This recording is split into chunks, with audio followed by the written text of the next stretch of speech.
बेटा, मेरे होते हुए तुम्हें परेशान होने की कोई जरूरत नहीं है। मैं तुम्हें दूसरी रिपोर्ट्स बनवा दूंगी और डॉक्टर के मशवरे से कुछ मेडिसिन दूंगी, बस तुम वो खाते ही रहना। और कब तक ये चलता रहेगा? एक ना एक दिन तो सबको पता चल जाएगा ना। कल की फिक्र में आज का सुकून बर्बाद मत करो माँ। मैं कह रही हूं ना, मैं सब संभाल लूंगी। और अगर आंटी ने पूछा कि किस डॉक्टर के पास गई थी तो उसका नाम बता देना।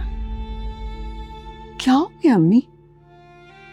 नाम बता दिया तो वो उसके पास पहुंच जाएगी। नहीं पहुंच पाएंगी, क्योंकि मैं तुम्हें उस डॉक्टर का नाम बताऊंगी जो पाकिस्तान में होगी ही नहीं। क्या मतलब? डॉक्टर सफिया किसी जमाने में पाकिस्तान की टॉप मोस्ट गायनेकोलॉजिस्ट थी। कोविड के बाद कनाडा मूव हो गई, वहीं पे काम कर रही हैं। साल में एक मर्तबा पाकिस्तान आती हैं। मैं उन्हें अच्छी तरह जानती हूँ, अपना इलाज भी करवा चुकी हूँ और ये बात अज़रा को अच्छी तरह मालूम है। अगर वो उन्हें जानती हैं तो राब्ता भी तो कर सकती हैं। For God's sake माम, इतने वहम मत पालो। जो कह रही हूँ ना, बस वो करो। कुछ अरसे तक ये बात दब जाएगी। अच्छा अम्मी, ज़ारो ना गए, मैं जा रही हूँ। सुनो, जैसा कहा है ना वैसे ही करना, और ये जरूर कहना बड़ी मुश्किल से डॉक्टर से अपॉइंटमेंट मिला था और वो वापस चली गई हैं। जी। सारा का ये रवैया कुछ अजीब सा है। पहले वो जिस तरह तबरेज़ को देखकर खिल जाया करती थी, आज ऐसा कुछ नजर नहीं आया। क्या इन दोनों में कोई अनबन हुई है?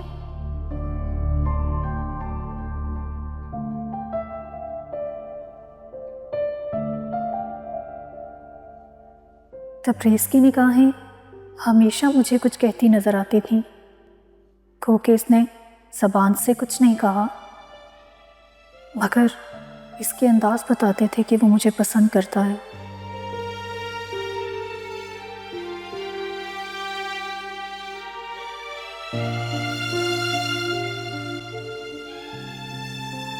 मगर शायद वो मेरी खुशफहमी थी। आज वो कितना खुश था, मगर इसकी आंखों में चमक आज शफक को देखकर थी। मोहब्बत किसी से छीन के नहीं ली जा सकती। अगर तबरेज़ का दिल शफक के लिए धड़कता है तो मुझे तो खुश होना चाहिए, क्योंकि शफक मुझे बहुत अजीज है। शायद मैं बिला वजह ही स्ट्रेस ले रही हूँ। कॉफ़ी बनाती हूँ और शफक के साथ बैठकर पीती हूँ। अरे नहीं नहीं तबरेज़, तुम्हें कोई गलत फहमी हुई होगी। सारा का मूड क्यों खराब होगा? नहीं, वो आज कुछ चुप चुप सी थी, मुझसे ठीक तरह से बात भी नहीं की, और जब मैंने कुछ पूछा तो बस हाँ में जवाब दिया। हाँ, वैसे काफी दिनों से मुझे भी उसका रवैया कुछ अलग सा लग रहा है। पता नहीं क्या बात हो सकती है। अब शायद उसकी तबीयत ठीक नहीं है, उसे फीवर भी है और सर में दर्द भी। तो शफक, तुमने मुझे बताया क्यों नहीं? वो उसने मना किया था, बिला वजह तुम्हारा इवेंट ना खराब हो। तुम जानती हो ना शफक, मेरे लिए उससे बढ़कर कुछ नहीं है। तुम्हें मुझे बताना चाहिए था। तुम्हें कहने की जरूरत नहीं है। तुम्हारे दिल का हाल मैं बहुत अच्छी तरह जानती हूँ।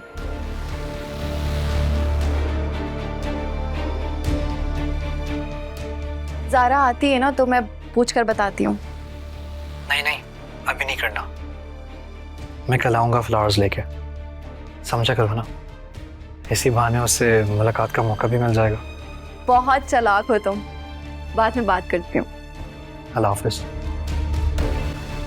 अब वो मुझसे बात भी नहीं करना चाहता। भाई बहुत ही तलब हो रही थी मुझे कॉफ़ी की। Thank you. वैसे तुम ना मेरे दिल का हाल जान लेते हो।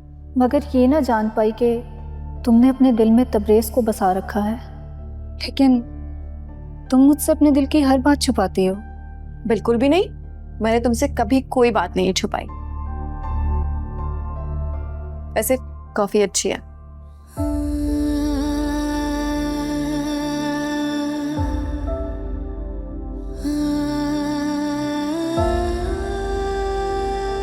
माहम, माहम, हाँ। क्या हो गया है? किन ख्यालों में गुम हो? कुछ नहीं। देखो, तुम्हें मैं तुमसे बेहतर जानता हूँ। किसी चीज में उलझी हुई हो, बताओ क्या बात है? सारून, में कुछ दिनों से अजीब अजीब से ख्यालात आ रहे हैं। किस तरह के ख्याल? अगर रिपोर्ट सही नहीं आई तो ओह हेवन सेक माहम, कितनी दफा ये बात करेंगे? बस कर दो इस चीज पर परेशान होना यार। मैंने तुमसे कहा है ना, तुम्हारा साथ मेरे लिए काफी है। अगर औलाद नहीं भी होती इट्स ओके, और जब नसीब में होगी हो जाएगी। वाह, please stop worrying about this please. मगर आंटी, अम्मी से मैं बात कर लूंगा, तो मैं कह चुका हूँ ना, उस बारे में परेशान मत हो, ठीक है? तुम कितने अच्छे हो जादू,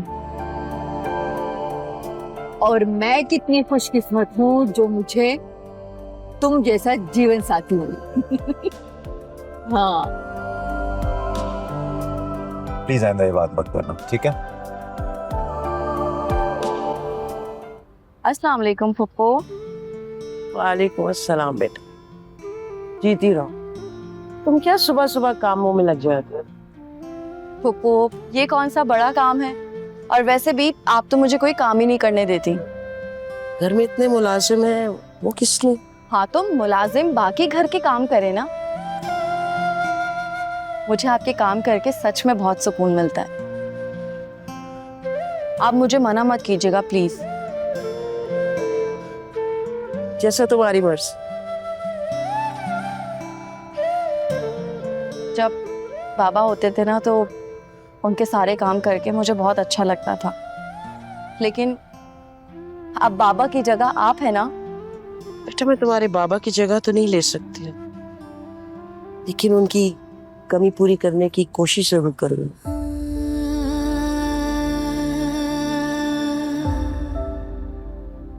आपके पास बैठकर आपसे बातें करके मुझे बहुत सुकून मिलता है फुप्पू। ऐसा लगता है कि बाबा मेरे बहुत करीब हैं। तुम्हें पता है बेटा, मैं अपने वालिदैन की इकलौती बेटी थी।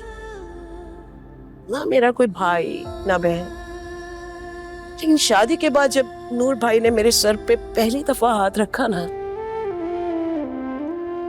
तो मुझे ऐसा लगा मुझे कोई बड़ा भाई मिल गया। मुझे भी कभी ऐसा नहीं लगा कि बाबा इस दुनिया में अकेले हैं। आपने हमेशा इतना साथ दिया है हमारा। कभी लगा ही नहीं कि आप हमारे खानदान से अलग हैं। आपने कभी भी फील नहीं होने दिया कि आप बाबा की मुंह बोली बहन हैं।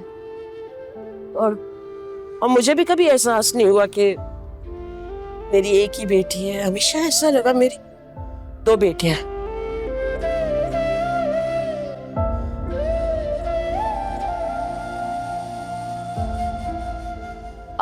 वो चाय तो ठंडी हो गई, मैं गरम करके लेकर आती हूँ। मैं चाय गरम करके लाती हूँ। हाँ हाँ हाँ।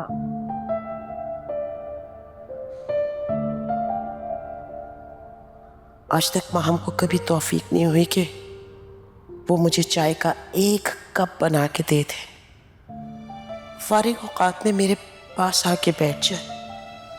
उसकी तो अपनी एक अलग ही दुनिया है।